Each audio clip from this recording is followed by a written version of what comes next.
ହେଉଛି ବସ୍ ଯାତ୍ରା କା ଅନୁଭବ ବିଷୟର ପ୍ରଥମ ଭାଗ ଭିଡ଼ିଓ। ଏହି ପ୍ରଥମ ଭାଗ ଭିଡ଼ିଓରେ ଆମେ ବସ୍ ଯାତ୍ରା କା ଅନୁଭବ ବିଷୟଟିକୁ ପଢ଼ିବା, ବୁଝିବା ଓ ଏଥିରେ ଥିବା କେତେକ ହିନ୍ଦୀ ଶବ୍ଦର ଅର୍ଥ ଓଡ଼ିଆରେ ଜାଣିବା। ତାହେଲେ ଚାଲନ୍ତୁ ବର୍ତ୍ତମାନ ବିଷୟଟିକୁ ଆରମ୍ଭ କରିବା। बस यात्रा का अनुभव। बस यात्रार अनुभव। खोर्धा जिले का एक छोटा सा गांव है बगिंदा। खोर्धा जिलार एक छोट ग्राम हेउछि बगिंदा। गांव के एक छोर पर है उच्च प्राथमिक विद्यालय। ग्रामर गोटिए प्रांतरे उच्च प्राथमिक विद्यालय अछि। इस विद्यालय के छात्र छात्राओं को लेकर भुवनेश्वर घुमाने का कार्यक्रम तय हुआ। ଏହି ବିଦ୍ୟାଳୟର ଛାତ୍ରଛାତ୍ରୀମାନଙ୍କୁ ନେଇ ଭୁବନେଶ୍ୱର ବୁଲାଇବାର कार्यक्रम स्थिर ହେଲା। प्रधान शिक्षिका ने छात्र छात्राओं से कहा कि भुवनेश्वर उड़ीसा की राजधानी है। प्रधान शिक्षयित्री छात्र छात्री मानक कहले जे भुवनेश्वर ओडिशार राजधानी अटे। अगले रविवार की सुबह हम सब वहाँ शिक्षा भ्रमण पर जाएंगे। आसंता रविवार सकाळे आमे समस्ते सेठाको शिक्षा भ्रमण रे जिबा। वहाँ जाकर राज्य संग्रहालय और तारा घर देखेंगे। सेठाको जाई राज्य संग्रहालय और तारा घर देखिबा। रविवार आ गया, रविवार आसीगला। सभी बच्चे नाश्ते के डिब्बे और पानी की बोतलें लेकर पहुंच गए। सबु पिला माने जलखिया डब्बा आउ पानी बोतल नहीं पहुंची गले। भुवनेश्वर की सैर कराने के लिए एक बड़ी बस की व्यवस्था की गई थी। भुवनेश्वर बुलाइबा पई गोटिए बड़ बस र व्यवस्था करा जाइथिला। प्रधान शिक्षिका ने कहा, बच्चों तुम सब लाइन बनाकर खड़े हो जाओ, फिर एक एक करके बस के अंदर जाकर बैठो। प्रधान शिक्षयित्री कहले, पिला माने तुमे समस्ते धाड़ी करी ठिया हो जाओ, पुणी जण जण करी बस भीतर को जाई बस। देखो हल्ला मत करना, गुरुजी और गुरु माँ तुम्हारे बैठने की व्यवस्था कर देंगे। देखो हल्ला करिबो नहीं, गुरुजी और गुरु माँ तुम बसिबार व्यवस्था करी देबे। गाड़ी चलते वक्त कोई भी खिड़की से बाहर अपना हाथ या सर मत निकालना। गाड़ी चलुथिबा समय रे केही भी झरकारे निज हाथ बा मुंड बाहर को बाहर करिबो नहीं। बस भुवनेश्वर की ओर चल पड़ी। बस भुवनेश्वर अभिमुखे चलिबाको लगिला। बच्चे खिड़कियों से सड़क के दोनों किनारों के दृश्य देखकर खुश होने लगे। पिला माने झरकारे सड़कर दुई कड़र दृश्य देखी खुशी हेबाको लगिले। कोई कोई अपने डिब्बे खोलकर नाश्ता करने लगे। कहीं कहीं निजर डब्बा खोली जलखिया करबाको लगिले। शिक्षक ने कहा, तुम सब अपना अपना नाश्ता कर लो। शिक्षक कहले, तुम्हें समस्ते निज निजर जलखिया करिनियो, पर केले के छिलके, बिस्किट के खाली पैकेट, पत्ते या कागज खिड़की से बाहर मत फेंकना। किंतु कदली चोपा, बिस्किट रो खाली पैकेट, पत्र किंबा कागज झरकारे बाहर को फिंगिबो नहीं। उसे अपने डिब्बे में ही रखना। से सब को निज निज डब्बा मध्य ही रखिबो। हमें ऐसा कोई काम नहीं करना चाहिए जिसके कारण राह चलते लोगों को परेशानी हो। आमको एपरी कौनसी काम करिबा कथा नुहे जेउ कारणरू रास्तार चलुथिबा लोकमानंकु असुविधा हेबो। कुछ बच्चों ने देखा कि बस के ड्राइवर ने अपनी छाती पर एक बेल्ट बांध रखी है। उनको बड़ा आश्चर्य हुआ। केतेको पिला देखिले जे बस ड्राइवर निज छाती रे गोटे बेल्ट बांधी रखी। सेमाने को बड़ा आश्चर्य लगिला। शिक्षक समझ गए कि छात्र बेल्ट के बारे में जानना चाहते हैं। शिक्षक बुझीगले जे छात्र छात्री माने बेल्ट विषय जानिबा को चाहुचंती। उन्होंने समझा दिया, सड़क पर गाड़ी चलाते समय ड्राइवर को यह सीट बेल्ट बांधनी चाहिए। से बुझाई देले, सड़क ऊपर गाड़ी चलाइबा समय ड्राइवर को यही सीट बेल्ट बांधिबा उचित, क्योंकि अगर कोई दुर्घटना हो जाए तो उसे ज्यादा चोट नहीं लगती। कारण जदि कौनसी दुर्घटना हो जाए तो ताको अधिक आघात लागिबो नहीं। एक छात्रा ने जानना चाहा कि बस में रेड क्रॉस निशान वाला बक्सा क्यों लटक रहा है? जड़े छात्री जानिबाकु चाहिला जे बस रे रेड क्रॉस चिन्ह थिबा बाक्स काहेकि झुलुछि। शिक्षिका ने बताया, यह प्राथमिक उपचार पेटिका है। ଏହା ପରେ ଶିକ୍ଷିକା ବା ଶିକ୍ଷୟିତ୍ରୀ କହିଲେ, ଏହା ହେଉଛି प्राथमिक उपचार पेटिका। दुर्घटना के समय घायल यात्रियों के प्राथमिक उपचार के लिए इसमें कुछ जरूरी सामान और दवाइयां हैं। दुर्घटना समय आघात प्राप्त यात्री मानक प्राथमिक उपचार पाई एथिरे किछि जरूरी जिनिस और औषध रहिछि। बच्चे जल्दी भुवनेश्वर पहुंचने के लिए उतावले हो रहे थे। पिलामाने जल्दी भुवनेश्वर पहुंचीबा पई व्यग्र हेउथिले, इसलिए गाड़ी तेज चलाने के लिए चिल्लाकर ड्राइवर से कहने लगे। एथिपाई गाड़ी जोरे चलाइबा पई चिल्लाई करी ड्राइवर को कहिबाको लागिले। लेकिन शिक्षक ने बीच में टोका, किंतु शिक्षक मझिरे रोकिले। देखो बच्चों, तुम्हें ऐसा नहीं करना चाहिए। देखो पिलामाने, तुम मानकु एपरी करिबा उचित नुहे। इससे ड्राइवर का ध्यान बढ़ जाने का डर रहता है। यह द्वारा ड्राइवर रो ध्यान भ्रष्ट हेबार डर रही है। तुम बाई तरफ देखो, तुम्हें मैंने बाम पट को देख। कुछ दूरी पर एक बोर्ड लगा है। किछि दूर रे गोटे बोर्ड लगी, उस पर 40 की संख्या चिन्हित की गई है। ता ऊपरे 40 संख्या चिन्हित करा जाइछि। इसका मतलब यहाँ किसी भी गाड़ी की गति 40 किमी से अधिक नहीं होनी चाहिए। यह अर्थ हेउछि एठारे कौनसी भी गाड़ीर गति 40 किमी ठारू अधिक हेबा उचित नुहे। जहाँ स्कूल हो वहाँ गाड़ी की गति और भी धीमी करने का निर्देश रहता है। जोठारे स्कूल रही थाए सेठारे गाड़ीर गति आउ अधिक मंथर करने को निर्देश रही थाए। इतने में एक दूसरी बस का ड्राइवर पीछे से बार बार हॉर्न बजाता हुआ ओवरटेक करने की कोशिश करने लगा, तो ड्राइवर ने अपनी बस को थोड़ा बाईं तरफ करके दाहिने हाथ से उस बस को आगे निकल जाने का इशारा किया। ଏହା ମଧ୍ୟରେ ଆଉ ଗୋଟିଏ ବସ୍ର ଡ୍ରାଇଭର ପଛରୁ ବାରମ୍ବାର ହର୍ନ ବଜାଇ ଓଭରଟେକ୍ କରିବାକୁ ଚେଷ୍ଟା କରିବାକୁ ଲାଗିଲା, ତ ଡ୍ରାଇଭର ନିଜ ବସ୍କୁ ଟିକେ ବାମ ଆଡ଼କୁ କରି ଡାହାଣ ହାତରେ ସେହି ବସ୍କୁ ଆଗକୁ ଚାଲିଯିବାକୁ संकेत देला। शिक्षक ने कहा, देखो हमारा ड्राइवर कितना होशियार है। शिक्षक कहले, देखो आमर ड्राइवर केते होशियार अटंती। सड़क सुरक्षा के लिए ड्राइवरों को एक दूसरे से आगे निकलने की होड़ नहीं करनी चाहिए।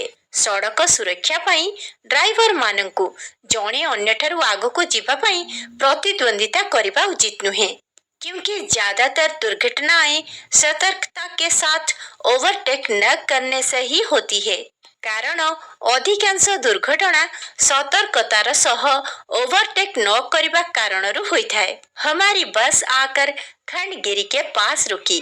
आम बस आसी खंडगिरी पाखरे अटकिला। ड्राइवर ने इंजन बंद कर दिया। ड्राइवर इंजन बंद कर देले। छात्रों ने कहा, गुरुजी गाड़ी तो एकदम रुक गई। यह पर छात्र छात्री मैंने कहले, गुरुजी गाड़ी तो पूरा पूरी रही गला। शिक्षक ने समझाया। यह पर शिक्षक पिला माने को बुझाइले, देखो यह एक ट्रैफिक पोस्ट है। देखो यह एक ट्रैफिक पोस्ट है। कुछ ट्रैफिक पुलिस भी यहाँ है। केतक ट्रैफिक पुलिस मध्य एठारे अछंती। सामने ट्रैफिक लाइट है और वहाँ लाल बत्ती जल रही है। सामने रे ट्रैफिक लाइट अच्छी एवं सेठारे लाल बत्ती जलु अच्छी। इसमें 3 रंगों की बत्तियां होती है। एथिरे तीनोटी रंगर बत्ती रही है, जैसे लाल, पीली और हरी। जेपरिक लाल, हलदिया एवं सबुज। लाल बत्ती जलाने पर गाड़ियां रुकती है। लाल बत्ती जलिले गाड़ी माने अटकी थांती। लाल बत्ती जलने से पहले पीली बत्ती जलती है। लाल बत्ती जलिबा पूर्वरु हलदिया रंगर बत्ती जली थाए।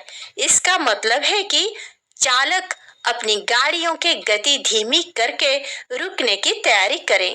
एहार अर्थ हेउछि गाड़ी चालक निज गाड़ीर गति को धीमा बा मंथर करी रहिबार प्रस्तुति करिबो। अब हरी बत्ती जलने पर गाड़ियां आगे बढ़ पाएंगी। आउ एबे सबुज रंगर बत्ती जलिबा पर ही जाई गाड़ी गुड़िक आगको जाइपारिब। उतने समय तक गाड़ी के इंजन को चालू रखने से ईंधन व्यर्थ नष्ट होता है और धुएं के कारण प्रदूषण भी फैलता है। सेतिकी समय पर्यंत गाड़ीर इंजन को चालू रखिले ईंधन व्यर्थ नष्ट हुए एवं धुआं कारण प्रदूषण भी विस्तारित होता है। जहाँ ट्रैफिक में भीड़ नहीं रहती वहाँ केवल पीली बत्ती टिमटिमाती है। ଯେଉଁଠାରେ ट्रैफिक भीड़ रहे नहीं सेठारे केवल हलदिया बत्ती धपधप हुए। इसका अर्थ है कि वाहन चालक इधर उधर देखकर गाड़ी धीरे से पार कराता है। एहार अर्थ अटे कि वाहन चालक एपट सेपट देखी करी गाड़ी धीरे पास कराई थाए। इतने में सामने बैठे कुछ बच्चे चिल्ला उठे, देखो देखो ये लोग कैसे बस के सामने से होकर रास्ता पार कर रहे हैं। ଏହା ମଧ୍ୟରେ ସାମ୍ନାରେ ବସିଥିବା କିଛି ପିଲା ଚିଲାଇ ଉଠିଲେ, ଦେଖ ଦେଖ ଏହି ଲୋକମାନେ କିପରି ବସର ସାମ୍ନା ଦେଇ ରାସ୍ତା ପାର କରୁଛନ୍ତି। शिक्षक ने समझाया। शिक्षक बुझाई देले, देखो बच्चों, वे लोग जहाँ रास्ता पार कर रहे हैं वहाँ सड़क पर काली और सफेद धार वाली पट्टी का चिन्ह बनाया गया है। शिक्षक बुझाई देले, देखो पिलामाने, ସେହି ଲୋକମାନେ ଯେଉଁଠାରେ ରାସ୍ତା ପାର କରୁଛନ୍ତି ସେଠାରେ ସଡ଼କ ଉପରେ କଳା ଓ ଧଳା ଧାରବାଲା ପଟିର ଚିହ୍ନ ତିଆରି କରାଯାଇଛି। इसे जेब्रा क्रॉसिंग कहते हैं। यह को जेब्रा क्रॉसिंग कहा जाए। जब ट्रैफिक सिग्नल पर गाड़ियां रुकती हैं तो पैदल चलते लोग इसी जेब्रा क्रॉसिंग पर रास्ता पार करते हैं। जेतेबेले ट्रैफिक सिग्नल ले गाड़ी गुड़िक रहे तो पादरे चलुथिबा लोक माने एही जेब्रा क्रॉसिंग ऊपर रास्ता पार करती। इससे दुर्घटना का खतरा नहीं रहता। यह द्वारा दुर्घटनार विपद रहे नहीं। जहाँ पर जेब्रा क्रॉसिंग नहीं है वहाँ लोगों को दोनों तरफ से आने वाली गाड़ियों पर ध्यान देना चाहिए। ଯେଉଁଠାରେ जेब्रा क्रॉसिंग नहीं सेठारे ଲୋକମାନଙ୍କୁ दुई पटरू आसुथिबा गाड़ी गुड़िक ଉପରେ ध्यान देवा दरकार। जब किसी और से गाड़ी न आती हो तब रास्ता पार करना चाहिए। जेतेबेले कोनोसी आडू गाड़ी आसुनथिबो सेतेबेले रास्ता पार करिबा उचित। रास्ते पर कुछ और ट्रैफिक पोस्ट पार करती हुई बस राज्य संग्रहालय के पास पहुंची। रास्तारे आउ केतेक ट्रैफिक पोस्ट पार करी बस राज्य संग्रहालय पाखरे पहुंचिला। संग्रहालय के भीतर प्राचीन मूर्तियां, कलाकृतियां, ताड़ के पत्तों की पोथियां, पुराने जमाने के सिक्के, तरह तरह के पुराने वस्त्र, आभूषण, अस्त्र शस्त्र आदि देखकर बच्चे बहुत खुश हुए। संग्रहालय भितरे प्राचीन मूर्ति, कलाकृति, तालपत्र पोथी, पुरुणा कालर मुद्रा, नाना प्रकारर पुरुणा वस्त्र, आभूषण, अस्त्र शस्त्र आदि देखी पिलामाने बहुत खुशी हेले। उन्हें बहुत सी जानकारियां मिली। सेमानकु बहुत किसी सूचना प्राप्त हैला। संग्रहालय से निकलते निकलते 2 बज गए। संग्रहालय बाहरु बाहरु 2टा बाजिगला। बच्चों को भूख लग रही थी। पिलामानों को भूख लगुथिला। एक शिक्षक ने सबके लिए नजदीक के भोजनालय में भोजन की व्यवस्था कर दी थी। जड़े शिक्षक समस्तों पाई निकटस्थ भोजनालय रे भोजनर व्यवस्था कर देथिले। रास्ता पार करके भोजनालय की ओर जाना था। रास्ता पार करी भोजनालय आड़कू जीवार थिला। बड़े शहर में रास्ता पार करना एक कठिन कार्य है। बड़ सहर रे रास्ता पार करिबा एक कठिन कार्य अटे। शिक्षक ने इसके लिए ट्रैफिक पुलिस की मदद ली। शिक्षक एथिपाई ट्रैफिक पुलिस रा सहायता नेले। उन्होंने दोनों ओर से आती हुई गाड़ियों को कुछ देर के लिए रोककर बच्चों को रास्ता पार कराया। से दुई पाखरु आसुथिबा गाड़ी गुड़ी को किछि समय पाई अटकाई पिलामानकु रास्ता पार कराइले। उसी समय एक दृष्टिहीन व्यक्ति का हाथ पकड़कर कुछ छात्रों ने उन्हें रास्ते के दूसरे छोर पर छोड़ दिया। सही समय एक दृष्टिहीन व्यक्तिर हाथ धरी केतक छात्र सेमानकु रास्तार आर पाखरे छाड़ी देले। शिक्षिका ने कहा, शिक्षिका कहिले, तुम लोगों ने यह एक अच्छा कार्य किया। तुम्हें माने यह एक भलो कार्य कलो। हमें इस प्रकार के दिव्यांगों की मदद करनी चाहिए। आमको एही भली दिव्यांग मानकर सहायता करने उचित। भोजनालय में खाना खा लेने के बाद बस तारा घर की ओर चल पड़ी। भोजनालय रे खाद्य खाइबा परे बस तारा घर आड़कू चालिबाकू लगिला। भुवनेश्वर का यह पठाणी सामंत तारा घर बहुत ही प्रसिद्ध है। भुवनेश्वर यही पठाणी सामंत तारा घर बहुत प्रसिद्ध अटे। शिक्षक ने छात्र छात्राओं को बताया कि देखो, यहाँ सड़क के दोनों तरफ पैदल चलने वालों के लिए थोड़ी ऊंचाई वाले रास्ते बनाए गए हैं। शिक्षक छात्र छात्री मान को कहले कि देख, एठारे सड़कर दुई पाखरे पादरे चलिबा लोकों पई टिके उच्चर रास्ता तैयारी होईछि। इसे फुटपाथ कहते हैं। यह को फुटपाथ खुआ जाए। तुम सब इस फुटपाथ से होकर तारा घर की ओर चलो। तुम्हें समझते ए फुटपाथ दे तारा घर आड़ को चलो। वहाँ हम ग्रह नक्षत्रों की गतिविधि के बारे में जानेंगे। सेठारे आमे ग्रह नक्षत्र मानकर गतिविधि विषय जानिबा। भुवनेश्वर से निकलते निकलते शाम हो गई। भुवनेश्वर बाहरु बाहरु संध्या हो गला। रास्ते में एक जगह पर बहुत लोग जमा हुए थे। रास्ता रे गोटे स्थान रे बहुत लोग जमा हुए थे। सबने देखा कि एक ट्रक के सामने मोटरसाइकिल पड़ी हुई है। समस्ते देखिले जे गोटे ट्रक सामने रे गोटे मोटरसाइकिल पड़ी रही। भीड़ के कारण गाड़ी को कुछ समय के लिए वहां रोकना पड़ा। भीड़ थिबा कारणरू गाड़ी को सेठारे किछि समय अटकीबाकू पड़िला। ड्राइवर के पूछने पर एक बुजुर्ग व्यक्ति ने बताया। ड्राइवर पचारिबारु जड़े वयोज्येष्ठ व्यक्ति कहले, आजकल के नौजवान किसकी सुनते हैं क्या? आजिकाली युवक माने कहा कथा कौन सुनुछंती? कुछ तो गाड़ी इतना तेज चलाते हैं कि देखकर डर लगता है। केतेक तो गाड़ी एते जोरे चलाउछंती जे देखी डर लगुछि। यह युवक गाड़ी चलाते वक्त मोबाइल फोन पर बातें कर रहा था, इसीलिए अनमना भी था। यही युवक गाड़ी चलाइबा समय मोबाइल फोन ने कथाबार्ता करुथिला, सेथिପାଇଁ अन्यमनस्क भी थिला। उसने हेलमेट भी नहीं पहना था। से हेलमेट मध्य पिंधि नथिला। खड़े हुए ट्रक के पीछे उसकी मोटरसाइकिल टकरा गई। ठिया होई रहिथिबा ट्रक पछरे तार मोटरसाइकिल धक्का होई गला। उसके सर से खून बहने लगा। ता मुंडरू रक्त बहिबाकू लगिला। अब एम्बुलेंस से अस्पताल भेज दिया गया है। आउ एबे एम्बुलेंस जोगे हॉस्पिटल को पठाई दिया जायछि। यह सुनकर सभी दुखी हो गए। यह सुनी समस्ते दुखी हो गले। शिक्षक ने कहा, बच्चों, अगर हम सावधान रहेंगे तो ऐसी दुर्घटनाओं से बच सकेंगे। शिक्षक कहले, पिला माने जदि आमे सावधान रहिबा तो एपरी दुर्घटना बंची परिबा।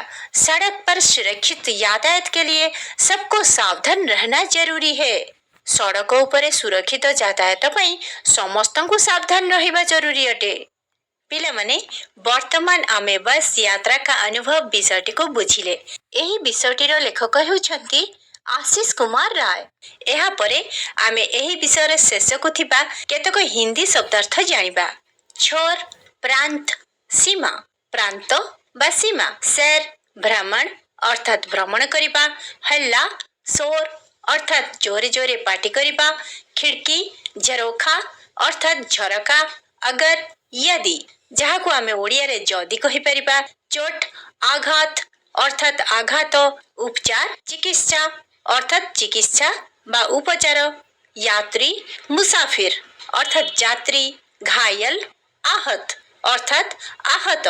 उतावला, व्यग्र अर्थात व्यग्र हबा। टोकना, रोकना अर्थात रोकिबा। ध्यान बंटना, अनमना होना अर्थात अन्यमनस्क होई जिबा बा लक्ष्य भ्रष्ट बा ध्यान भ्रष्ट होई जिबा। मतलब उद्देश्य अर्थात उद्देश्य। कोशिश, चेष्टा अर्थात चेष्टा बा प्रयास। इशारा, संकेत अर्थात संकेत। होड़, प्रतिद्वंदिता अर्थात प्रतिद्वंदिता। होशियार, चालाक अर्थात होशियार व चालाक। प्रदूषण, अधिक मात्रा में दूषित अर्थात अधिक मात्रा रे दूषित हेबा। खतरा, विपदा अर्थात विपद। सिक्का, धातु की मुद्रा अर्थात धातुर मुद्रा।